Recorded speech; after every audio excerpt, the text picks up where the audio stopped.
Hello friends, this is Vivek Sharma, Assistant Professor in Department of IT. Welcome all of you. Today I am going to discuss implementation of queue data structure.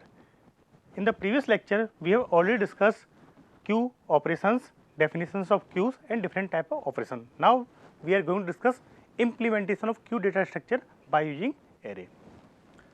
First we take example, how a queue may be maintained by a circular array.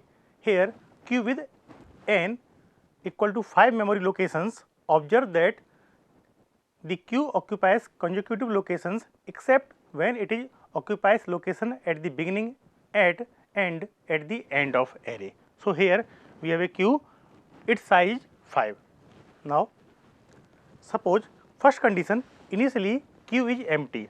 Suppose our queue is empty. In this case, front and rear both will be 0 0. This is the block diagram or memory locations of queue.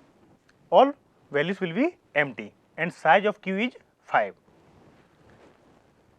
Now we want to insert values in this queue. A, step number 2, second condition, A, B and then C inserted. So first we insert A, then we insert B, then we insert C. Now front will be at first position and rear will be at third position. Rear will indicate here. Third probability, suppose we want to delete a particular value, A is deleted here. Now value of A is deleted, this is deleted. So front will indicate at second position.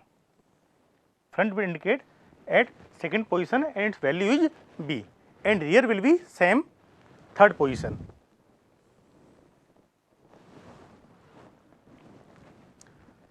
Now we want to insert further new elements D and E inserted. In this case, we want to insert D and fourth position and E at the fifth position. Now front will be pointing second position, but real value will be increased. Now rear will be at the fifth position.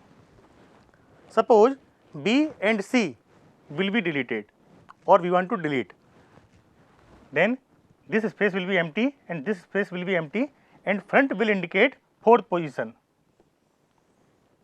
and rear will indicate fifth position.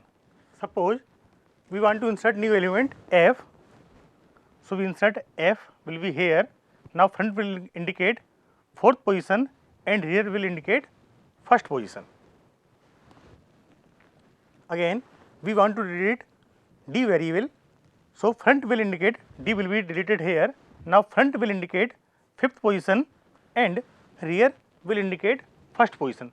So these are basic steps by which we can easily insert or easily delete elements from the queue.